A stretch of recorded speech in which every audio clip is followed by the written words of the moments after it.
Percentage అయితే okay, అన్ని మామూలుగా ఇబ్బందులు ఉంటే మాత్రం కొద్దిగా మూసివేస్తాం కొన్ని అని, అంతేగాని ఎట్టి పరిస్థితుల్లో బంద్ అని మాత్రం అనలేదు. అది అసలు ఏంటంటే బంద్ అన్నది ఎలాగ అంటాం, ఆల్రెడీ 30వ తారీఖున అన్ని రన్నింగ్ సినిమాలు అన్నీ ఉంటాయి, థియేటర్ ఎలా బంద్ చేస్తాం? అది తప్పు. ఇవ్వకపోతే థియేటర్లో మూసుకుంటాం పెర్సెంట్ అన్నాం, కానీ మేము బంద్ అన్న ప్రసక్తి అనలేదు. దాన్ని ఈ వీడియోలు ఉన్నాయి, ఇవి ఉన్నాయి, అవన్నీ చెప్తున్నారు. ఇదే ఏప్రిల్ 19 జరిగిన మీటింగ్లో మనం అంతకుముందు జనవరి 8వ తారీఖున మీటింగ్లో కూడా ఈ విషయంలో, ఎందుకంటే మాతోటి పాటు గీతా వాళ్ళకి సురేష్ వాళ్ళకి కూడా థియేటర్లు ఉన్నాయి, అందరినీ పిలిచారు. పిలిస్తే వాళ్ళ సురేష్ బాబు గారు ఆ రోజు మొత్తం ఈ నిర్ణయాలు ఎలాగున్నాయని సురేష్ బాబు గారికి ఫోన్ చేసి స్పీకర్ ఆన్ చేస్తే నేను చెబుతానని చెప్పి అందరూ అక్కడ ఆ రోజు డిస్ట్రిబ్యూటర్లు ఉన్నారు, ఎగ్జిబ్యూటర్లు ఉన్నారు. ఆ మీటింగ్లో అందరూ స్పీకర్ ఆన్ చేయడం జరిగింది. ఆ స్పీకర్లో సురేష్ బాబు గారు మిగతా రాష్ట్రాల్లో పర్సంటేజ్ విధానం ఉంటుంది, మన రాష్ట్రంలోనే పర్సంటేజ్ విధానం లేదు, మీరు అందరూ చాలా అందరూ నష్టపోతున్నారు, సింగిల్ స్క్రీన్లు ఎలాగుంటే మూసుకోవాల్సిన పరిస్థితి వస్తుంది, అలాగే సింగిల్ స్క్రీన్లు ఎటు బతకాలంటే మన పర్సంటేజ్ విధానం పెట్టాలి అని ఆ విధంగా మల్టీప్లెక్స్లో ఇస్తున్నారు, మనకి కూడా ఇస్తే బాగుంటుంది అని ఆయన ఆ స్పీకర్లో అందరికీ తెలియజేయడం జరిగింది. మొత్తం ఆ రోజు అంతా తెలియజేయడం జరిగింది. అదే విషయం వాళ్ళ మేనేజర్ గారు అందరూ కూడా ఇక్కడ మా ఎగ్జిబ్యూటర్లు అందరూ కూడా తెలియజేయడం జరిగింది.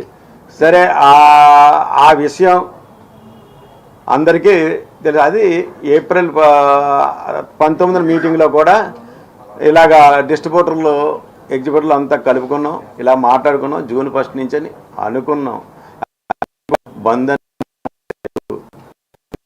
బంద్ అన్న ప్రసక్తి మా రాలేదు. నెక్స్ట్ నేను ఉందని అయ్యన్ని చెప్తున్నాడు, నా దగ్గర ప్రూఫ్లు ఉన్నాయని చెప్తున్నాడు. ఏ ప్రూఫ్ ఉంది? ఆ రోజు ఏదైనా ఉంటే మే 13వ తారీఖున నేను ఆ జర్నలిస్ట్కి ఇచ్చిన దాంట్లో ఆయన అడిగిన దానికి మూసివేస్తారంటే ఇబ్బందులు ఉన్నాయండి, లేకపోతే వర్కౌట్ కాకపోతే ఆల్రెడీ చాలా థియేటర్లు మూసేసి ఉన్నాయి, కాలితే చూడండి. మేము అన్ని థియేటర్లో కూడా ఎన్ని థియేటర్లు మూసేసి ఉన్నాయో, సినిమాలు లేవు, సినిమాలు లేక మూసివేస్తున్నాం అని ఏదైనా వర్కౌట్ చేస్తామని ఆ ఉద్దేశం చెప్పాం. ఏంటి, మే 13వ తారీఖున పెట్టే టైంకి మే 13వ తారీఖున పెట్టే టైంకి హరిహర వీరమల్లు రిలీజ్ డేట్ ఏమీ ప్రకటించలేదు. కానీ మే 19వ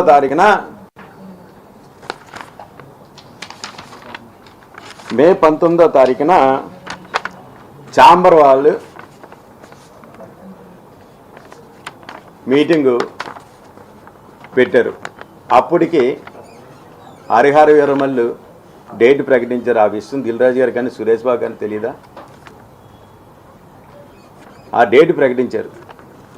ప్రకటించినప్పుడు మాకు ఎగ్జిబ్యూటర్ చైర్మన్ అయిన రామ్ ప్రసాద్ గారు గుడివాడ ఎగ్జిబ్యూటర్ అయిన ఆయన్ని దిల్ రాజు గారు సురేష్ బాబు ఫోన్ చేసి మీరు ఛాంబర్కి లెటర్ పెట్టండి అని ఒత్తిడి చేసి, నిజం కదా అది, ఆయన 3 సెక్టార్లో సురేష్ బాబు దిల్ రాజు గారు ఫోన్ చేశారని చెప్పాడా లేదా? ఆన్ ద రికార్డ్ తీయండి, మొత్తం ఛాంబర్లో ఆయన మాటలన్నీ కూడా ఉంటాయి. దీని వెనక దిల్ రాజు గారు లేరా? అదే ఆ రోజు మీటింగ్లో